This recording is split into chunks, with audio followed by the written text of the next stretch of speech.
Ladies and gentlemen, hello and welcome to today's Infopedia web conference. You've joined us for a Polycom Phone Provisioning with Skype for Business Online. We're finishing a few last-minute preparations for our session. We'll be getting started in just a few minutes. So thank you for your patience. Go ahead and sit back, relax, and we'll be back with you in about a minute or two.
Ladies and gentlemen, hello and welcome again to today's Infopedia web conference. You've joined us for a Polycom Phone Provisioning with Skype for Business Online. We are broadcasting this web conference by Skype meeting broadcast, and the audio can be heard through your PC speakers. Today's web conference has been recorded on behalf of the Microsoft Corporation. If you do not consent to being part of a recorded session, we ask that you please disconnect your browser at this time. Attendees may access the web conference recording via a link that will be delivered with an email within 72 hours post-conference. You may ask a question at any time using the Q&A panel located either to the right of your screen or by scrolling down to just below the video pane. Our presenters are going to be responding to your questions throughout the presentation and again at the end of the presentation during a formal Q&A. And last but not least, if you experience any technical difficulties during today's web conference, first try refreshing your web browser by pressing the F5 key. If that doesn't work for you, you'll want to go ahead and click on the support link at the top right corner of your browser. And with that, we're going to go ahead and get started with our session. Presenting for us today from Microsoft, we have Senior Customer Engineering Architect, Dave Jennings. Dave, the floor is all yours. Thank you, Janice. Hello, and thank you for attending today's session on Skype Operations Framework, where we'll actually focus on a topic that we see most important in several types of deployments based upon Polycom Phone Provisioning within Skype for Business Online. As an initial introduction and a little bit of summary about me, my name is Dave Jennings, and I'm located within Indianapolis, Indiana, and I'm an architect on the Customer Experience and Deployment team. Currently, I'm an active participant in the previous and continued deployment of Skype Operations Framework, and I'm also currently applying SOF to multiple active engagements with Skype for Business Online at this time. If you've attended some of the training so far, I would expect that you would have some familiarity of what Skype Operations Framework, or SOF, and its goals are to support your Skype for Business Online deployment. However, if you're new to SOF, I'd highly recommend that you view Lester's excellent overview and what it's all about, which can be found at skypeoperationsframework.com/academy. At the end of the day, through SOF, we're really looking to provide guidance on how to best plan, deliver, support, and operate your Skype for Business Online environment. To learn more, please visit www.skypeoperationsframework.com.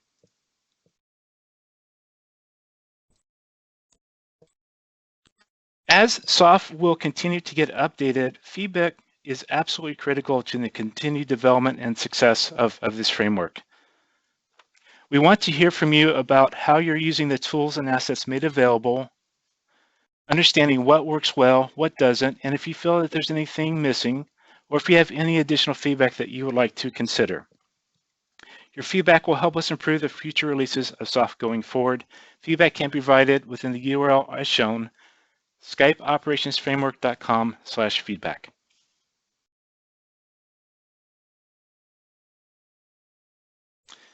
As an initial disclaimer, this is the V1 first release of SOF. As we continue to iterate, some of the material we see when we walk through the training today will most likely change. So for those of you that view this as a recording within the future, you may find that some details are not identical to what was discussed within our session today. However, as this has continued to be updated, we may have significant updates that will update in future sessions that follow. Just keep that in mind.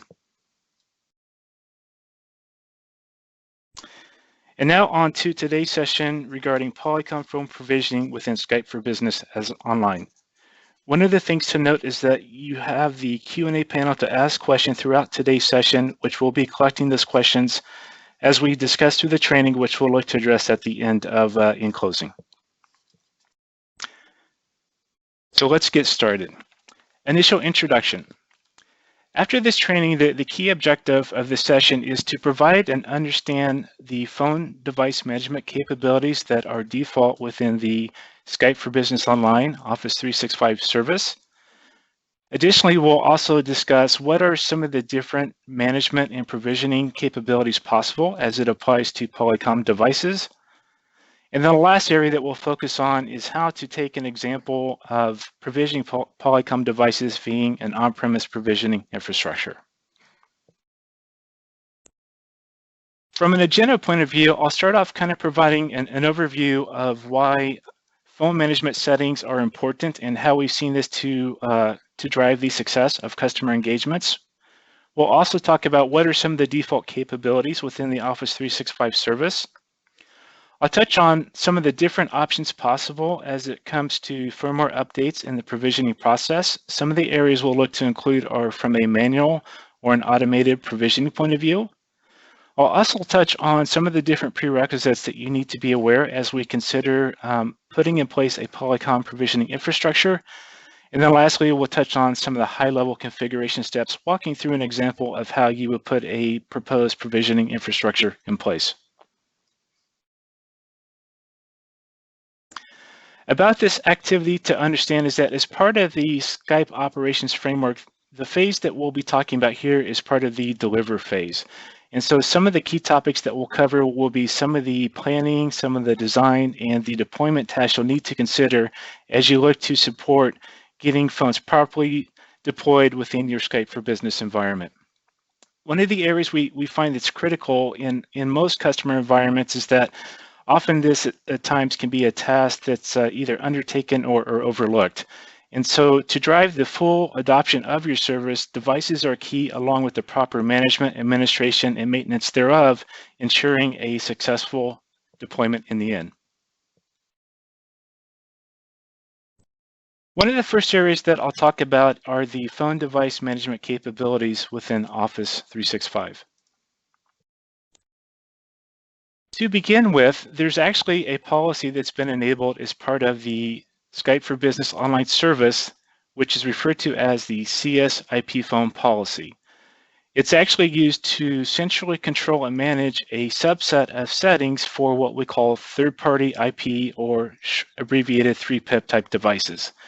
What this policy allows for is a diverse set of settings that we see most common within customer type deployments. I won't go through all of the features listed here, but the key takeaway to understand is that there are a level set of settings that are enabled by default, which really control things around setting date time format, firmware versions that get applied, codecs that we see most optimized within voice or conferencing calls, and then additional settings that may get enabled for allowing access to voicemail, power save settings, exchange counting, integration, and so on. For additional parameter details that can be set and or configured on this policy, please refer to the URL below.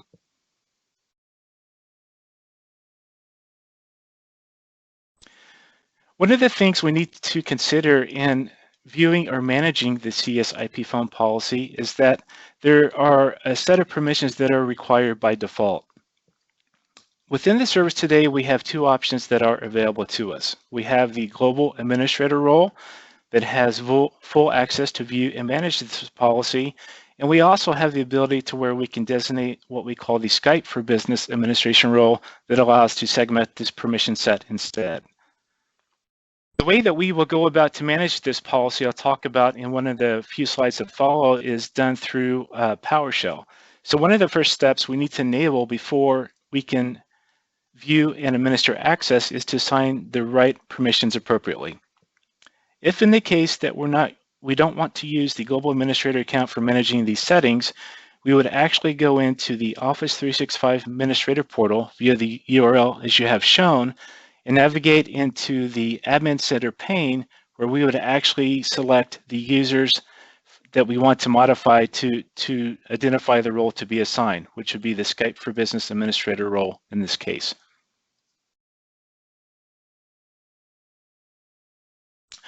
Once we have identified the users that will be administrators for the policy, we'll actually select to choose the role that is looking to be applied. We'll actually choose the Skype for Business Administrator role and then actually choose Save for those changes to take effect.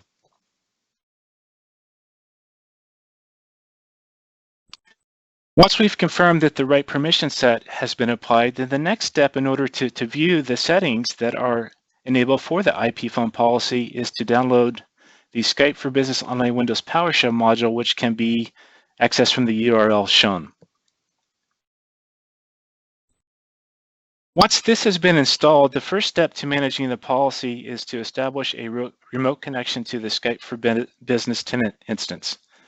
The way we would do that would be navigating through Start, Programs, Accessories, and PowerShell and clicking on a Windows PowerShell session. Once that's been initiated, the first thing that we'll need to do then is to provide as a variable the administration credentials to be used for viewing and managing the policy. By entering the syntax as shown, you'll actually get a window displayed where you'll actually provide the username and password to be utilized for this session.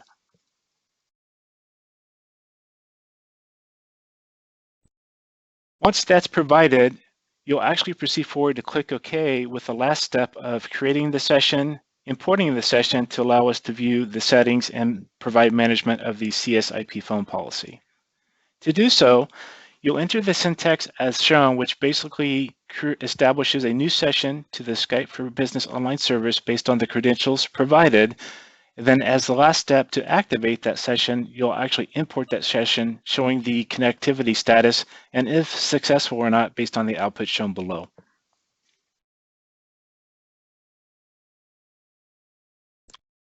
Once successfully connected, we then have the ability to view or modify the policy based on the command list that you have shown. The get-CSIP phone policy, which allows us to view the settings as they're currently defined, and the set-CSIP phone policy, which allows us to configure these settings should we choose to change their configuration or disable them altogether. The key takeaway here is that there are a subset of settings that we have available within the service today that are really applied from a generic global nature point of view, but then we have additional areas that we can add more granularity, which will be from a provisioning type scenario that I'll talk about later within this session.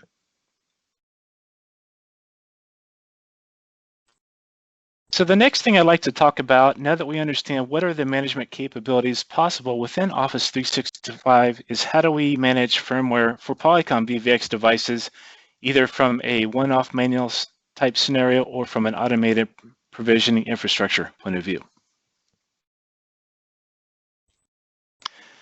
To begin, for the Polycom VVX phones to have successful connectivity to the Skype for Business online service, there's a minimum version of firmware that should be applied from the start.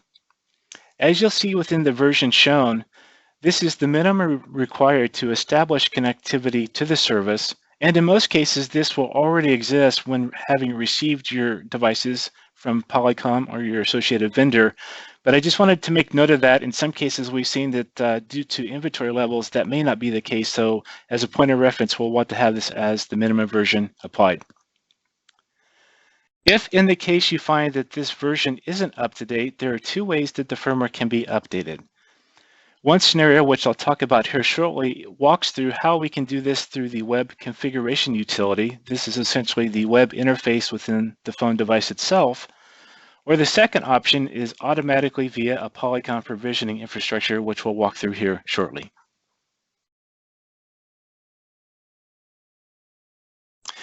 To update from a one-off manual point of view, essentially one of the first things we'll have to determine is what is the IP address assigned to the Polycom device itself. The way we can typically do that is by using the keypad on the phone, as you have shown, where we actually would press 4 to get status, followed by 2 to denote the area of configuration, lastly by 1 noting TCP/IP parameters to give us the IP address assigned to the device itself. Next, in order to access the phone's web configuration utility, the way we would access into this would be providing that IP address followed by HTTP as shown, which would provide us with a default signage page to the phone itself.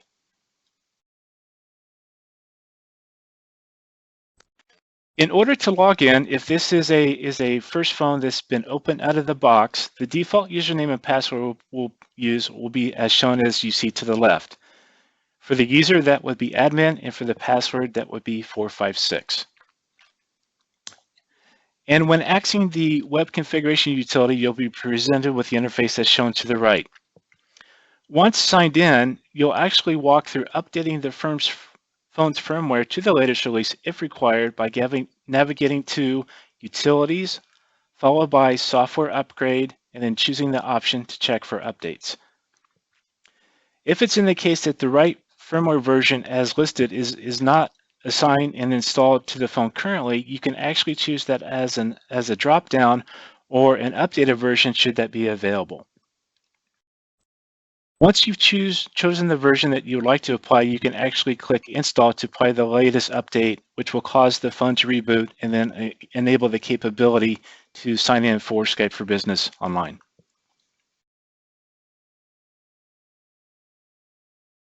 So I kind of talked about how we can approach this from a manual one-off type scenario. Should it be the case where we wanted to be in an example where we could better automate this from a global or regional point of view, we have another option available to this, which is putting in place a Polycom provisioning infrastructure.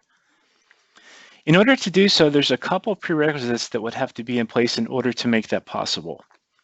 One of first, as I mentioned earlier, would be disabling the device update option from the global policy within the Skype for Business online service.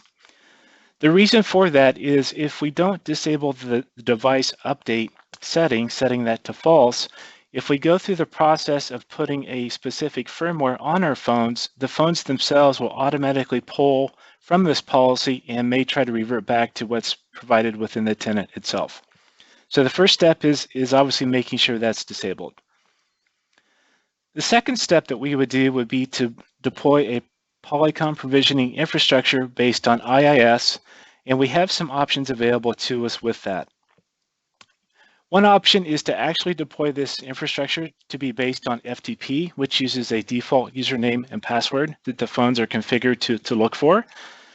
A second option is to deploy this infrastructure that is just based on port 80 HTTP, or a third option, which we see most often, is to deploy this infrastructure where it's actually encrypted and secured end-to-end, thus the MTLS authentication capability. The last step that's required then is actually configuring DHCP services with option 161 for designated sites within your organization, which will tell the phones upon boot up which URL to go to for downloading of the appropriate firmware and the configuration file supporting the designated site.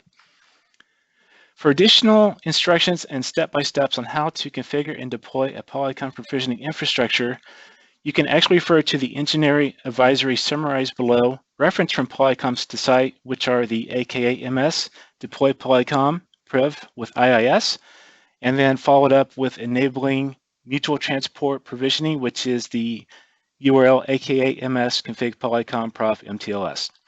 One thing to note is from the URLs above, you'll be directed from direct guidance from Polycom's site. And assuming that we have the provisioning structure of choice deployed, to go through the last step, which is configuring DHCP to support the site, we'll actually go through the 3 steps that we have shown below. Note, although in this example we make reference to a Microsoft DHCP service, these exact same steps could be followed with another third-party vendor DHCP service that you may have within your environment. One of the first steps required is actually setting a predefined option. And the way we do that is we would actually right-click the DHCP instance in the Microsoft case and choosing predefined option, and then choosing to add the option specific to the Polycom provisioning URL, which is option 161. Once that's defined, we would actually then click OK for those settings to apply. So I talked about what are some of the options possible for firmware and provisioning from either an ad hoc manual or an automated provisioning point of view. And what we'll walk through now as a next step is kind of an example in the case of Contoso with how you can actually take this provisioning infrastructure should the settings that are made available by default within the service for Skype for Business Online not meet your requirements, but to give you greater control if needed. So in this example, if we take the case of Contoso, there's a requirement where we need to provide centralized control, but yet have the ability to deploy either regionalized or localized settings for a particular site. Though some settings will be standardized from a global point of view, there will also be these regionalized settings that we need to consider for the country supporting Contoso. In this example, we'll talk a little bit with focus on the candidate site, but understand that the process we go through would be applicable for other sites supporting Contoso, in this case with being Germany, United Kingdom, and the US.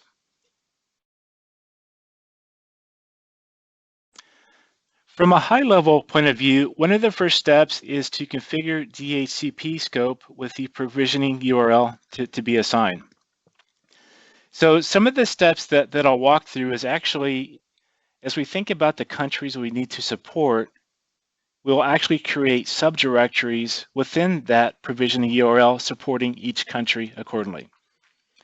One of the questions we get asked quite often is there a specific naming standard or hierarchy level that should be adhered to? And the answer at the end of the day is it depends. For some organizations, there may be the requirement met where the standardized settings can be addressed from a global point of view, but in other organizations, it may be that maybe that's addressed at a country level or possibly a level further at a region level, or even as the last step, local to a site instead.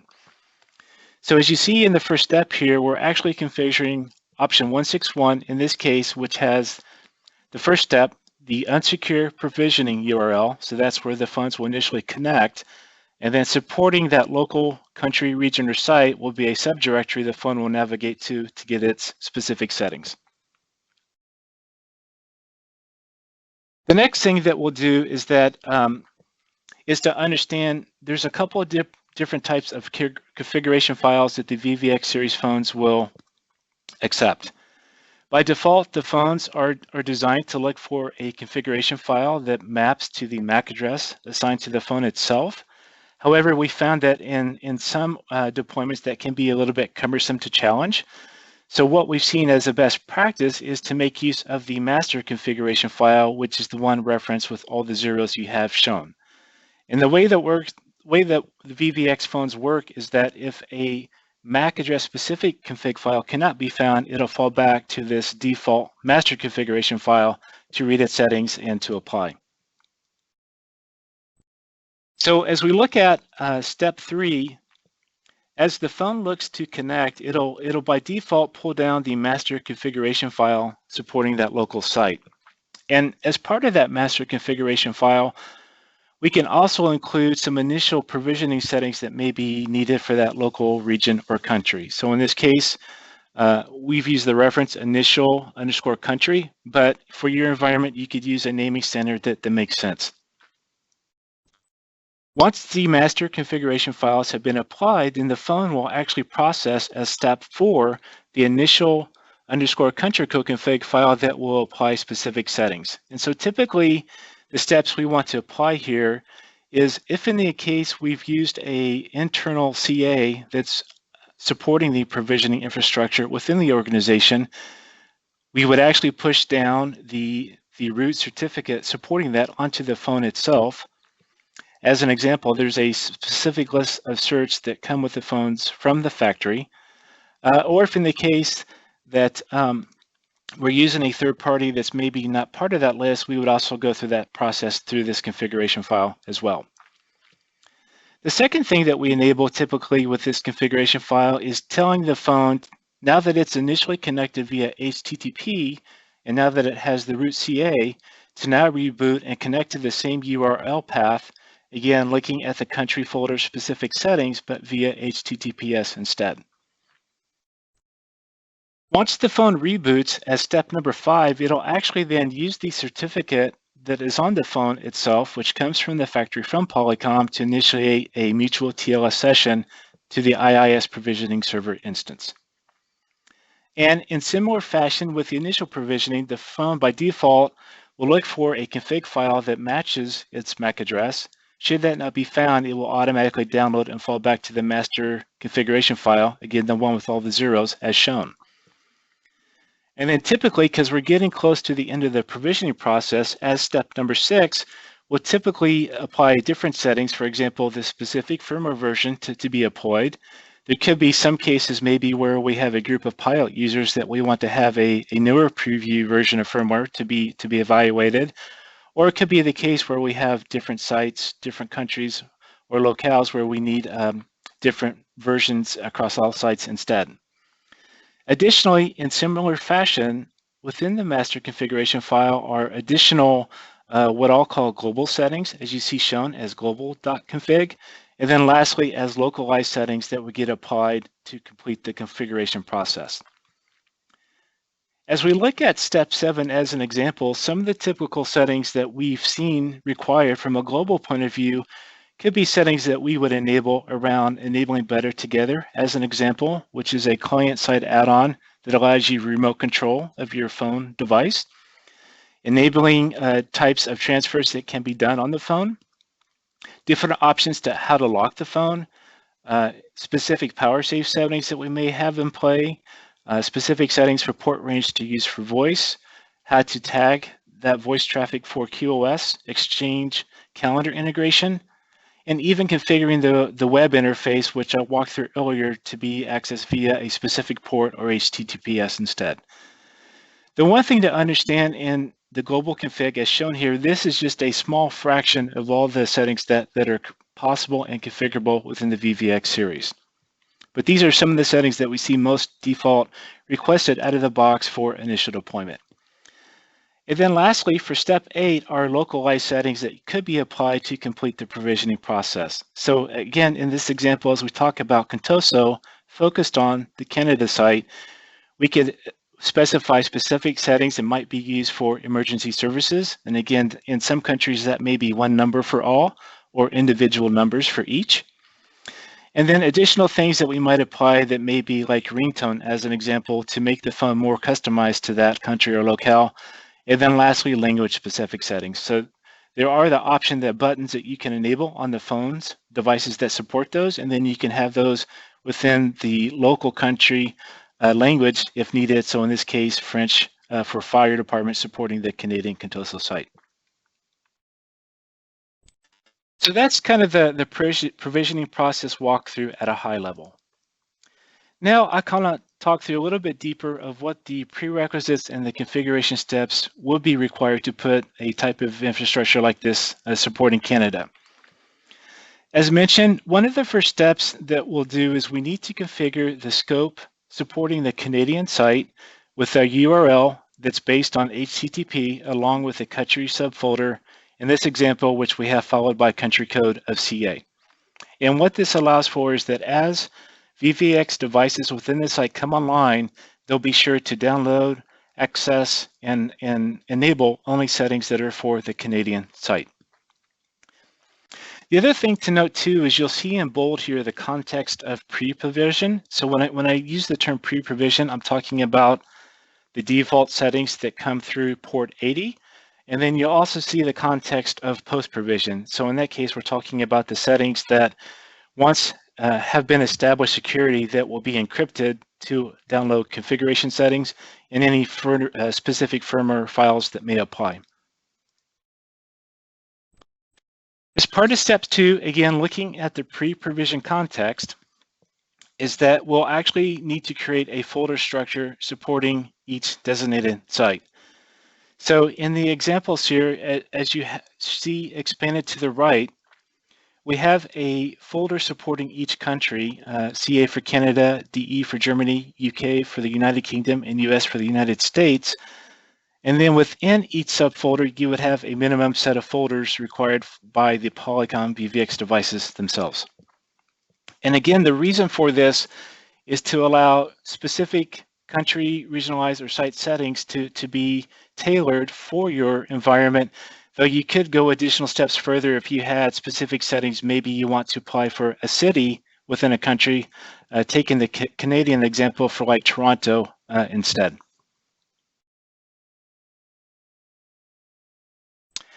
In similar fashion, as we look at what's required from a post-provision secure point of view, we follow the same approach. In this case, we'll have a folder structure, again, supporting each country or site. So in the case of example, you'll see shown to the right, we've got a folder structure supporting Canada, Germany, United Kingdom, and the US. And then again, as the final step of the provisioning process, the list of folder structure that is required.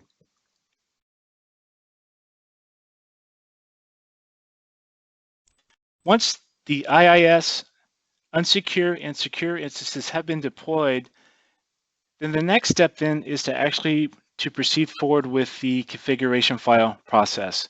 So again, in the context of pre-provision, so these are the settings that the phone will initially download in a unsecure fashion, we're going to configure two configuration files. One represented with all the zeros, which is the master configuration file I discussed earlier. And then what I will call the initial _ country _ code config file, which is a specific config file supporting that local site. Note for the second config file, you can name it to a standard that makes most conform within your organization, but this is just an example we chose here instead. In similar fashion, so previously I talked about the config files we would use for pre-provision, which is done via port 80. We would look to follow suit from a secure point of view as well, again in the post-provision phase. So again, as mentioned earlier, we have the default master configuration file that we would use within this instance. And then again, we would have a localized _ country _ code config file that would provide specific settings to that local site or region.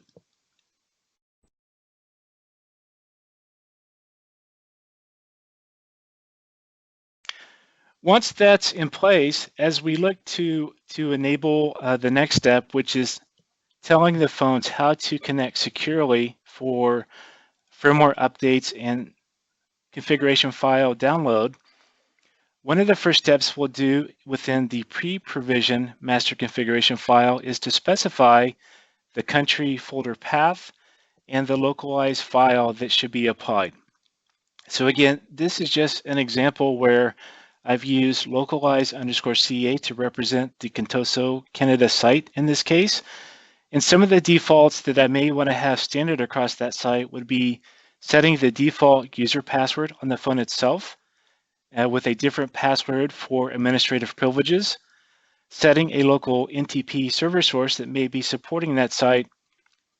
And then lastly, as mentioned, pushing down the root CA if needed, should I be using a PKI on the provisioning server that's either based on an internal PKI service or a third party not included with the phone by default. And then the last step, telling the phone that once those settings are in place, to reboot and actually get the remainder of its provision and settings through secure communications based on MTLS instead. So as an example, again, within the pre-provision master configuration and localized configuration file context, you'll see that some of the examples we have shown here. Though you can open these config files within your text file editor of choice, we find most often that they're easier to view and manage within an XML editor tool that you have available to understand what are the variables being defined and then what are the settings for those variables that are configured. So if we look in the case of the master configuration file, again, as part of the pre-provisioning process, the things that we've got set here under app file path are the specific firmware that will get applied to devices. And then a couple settings that we're defining are the log directory on the provisioning server, if in the case I want to receive logs from the phones to troubleshoot supporting that site. And then also an additional configuration file to process, which is referenced as localize_ca config, again, because referring to Canada in this case. As we look at the localize_site configuration file, you'll see on the right that we've got additional settings that are getting applied.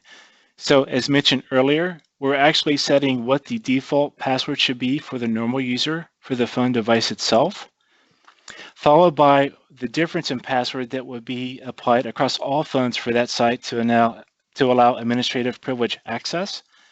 And then additionally, some settings that will be applied to either push down a third-party PKI root cert if required. Again, if it's the case where we're using an internal PKI, or maybe it's a PKI that doesn't come included within the phone itself. And then lastly, enabling the phone to for the time source local to that site, whatever that IP address is for that, and then telling the phone that this is the provisioning path as the last step for the configuration process, all via HTTPS, and specifying the specific country subfolder instead.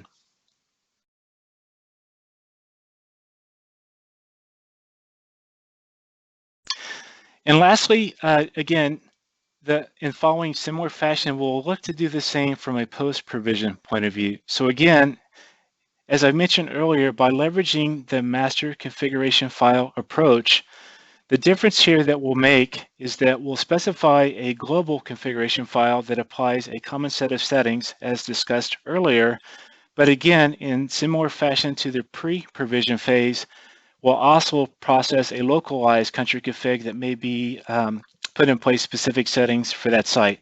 So again, as we talked about, that could be language settings, power save, dial ringtone supporting the country, and so on. And then additionally, there's also variants that we can provide here in terms of where we want the phone to store logs. We also have some additional settings then also around pre-populated call lists that we can provide supporting that site, as well as specific directory for diagnostic dump extracts if required.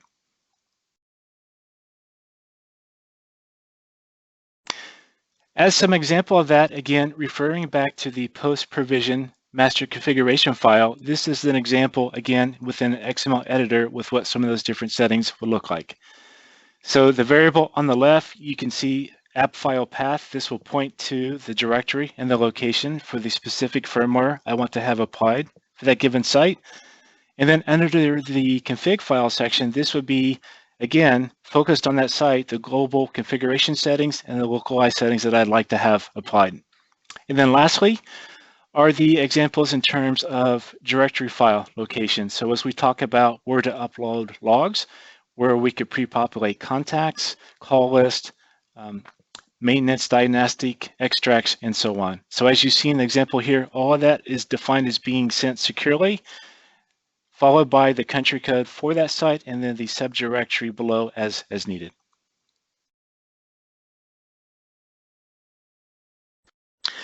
And then lastly, as we talked about, again, as part of the post-provision and final process for setup is the specific settings we may have from a localized country, region, or site point of view.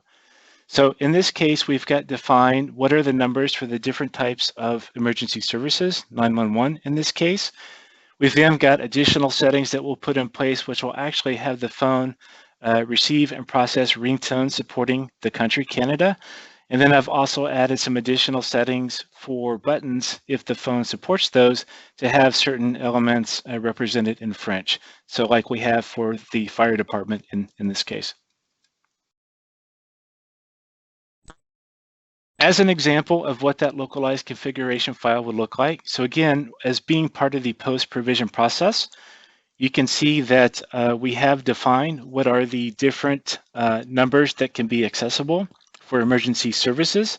And then as mentioned, we have additional settings that we'll put in place to label ringtones and language specific settings that would be used supporting that local site. Lastly, as part of the post-provision process, then would be what we would call the global configuration file. So again, these would be settings that would be standardized across the organization that we see most common in deployments that allows us to simplify management and configuration across all sites. And again, so some of those settings we would put in place would be enabling better together. So again, that's the tethering capability that allows remote control of the phone. Controlling tones that are sent and received to be local to a region or standardized as well. Defining what specific date and time formats that might be required, or configuring administrative access to the phones to use things like via HTTPS instead. And again, this is just a subset that you can put in place from a global point of view. These are some of the most common settings we see often, but this is just a small subset of a bigger, broader capability that you have within the VVX device itself. And then lastly, in similar fashion, as part of the post-provision process, this is an example of what that global configuration file would look like. So based on the options I mentioned earlier, you could see how we set those by setting that value to 1, or if it's a value that needs additional configuration parameters like the phone web interface as an example, we would define what that port would be instead, 8080 in this case. And then lastly, just one point to consider is that when you look at how you want to architect and deploy a Polycom provisioning structure within your environment, as you think about the different models you'll support and then the firmware versions available, as a best practice, if you can extract those out supporting the models for your site, that will give you a better experience so that the phone doesn't have to download the default file, which is pretty large in size, having to parse through the specific file for the model needed, and then actually having to apply those updates, which can delay the process. So as a best practice, if you have the ability to segment out, that will give you a better capability in the end. In closing, we talked about some of the different phone device management capabilities that are there out of the box by default based upon Skype for Business Online. We also talked about what are some of the different provision and firmware options available to you should the default capabilities within Skype for Business require additional settings for your environment. And then lastly, we talked about what are some of the prerequisites and steps to success for properly configuring and deploying a Polycom infrastructure within your environment. For additional information, please refer to the URL to the left, which can be sourced from www.skypeoperationsframework.com/offers. Lastly, as mentioned, this session is part of the framework that we will continue to iterate as part of the Skype Operations Framework. As mentioned earlier, we definitely want to hear from you to hear about how you're using these tools and assets, what works and what doesn't. And for additional training sessions, please refer back to Skype Academy based from the URL shown, skypeoperationsframework.com/academy. Thank you. With that, I'll hand it back over to Janice. All right, thank you, Dave. All right, audience, we're going to be heading into a Q&A session here shortly. If you'd like to ask a question, just as a reminder, you can do that by typing into the white text box located either to the right side of your browser or by scrolling down to below the video pane and entering it there. Before we do that, though, if you've not already found it, I'd like to bring your attention to a link on the upper right-hand side of the viewing window that says, please take a short survey. That's a link to a short survey for this web conference, and we ask that you please take a moment before logging out to access it. We hope that you found today's information helpful, and if you enjoyed today's web conference or have feedback on how we can provide you with a better event, this is your chance to let us know. The survey scores are on a scale from 1 to 5, with 5 being the highest score possible. And with that, I'm going to go ahead and turn it back over to Dave to get Q&A underway. Dave, the floor is all yours. Thanks, Janice. So one of the first questions asked is it possible to get quality of service reports for Polycom phones? And the answer is it depends. It's based on the firmware that you have within the phone devices themselves. And it also depends with where you are within the Skype for Business online service as well. So for example, we do have a program which is available via skypepreview.com that does provide access to some early release features. And so one of the features that we do have available is enabling the reporting capability from phone devices as a result. Great question. The next question asked was, what type of editor can you use for modifying the configuration files themselves? And again, so it does depend, but the one that I find most helpful is using the XML 2007 Notepad editor, because it gives good context with what variables are configurable on the left, but also allows to easily assign, to see and view what variables are assigned to the right. Okay. Doesn't look like we have any more additional questions in the queue, so I'll be here for another 10 minutes or so. If you have additional questions, please provide them within the Q&A panel provided.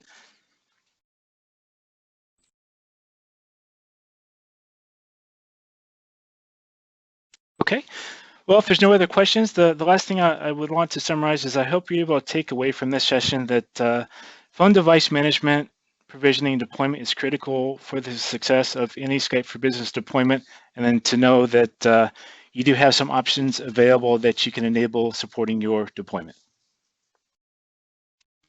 All right, thank you, Dave.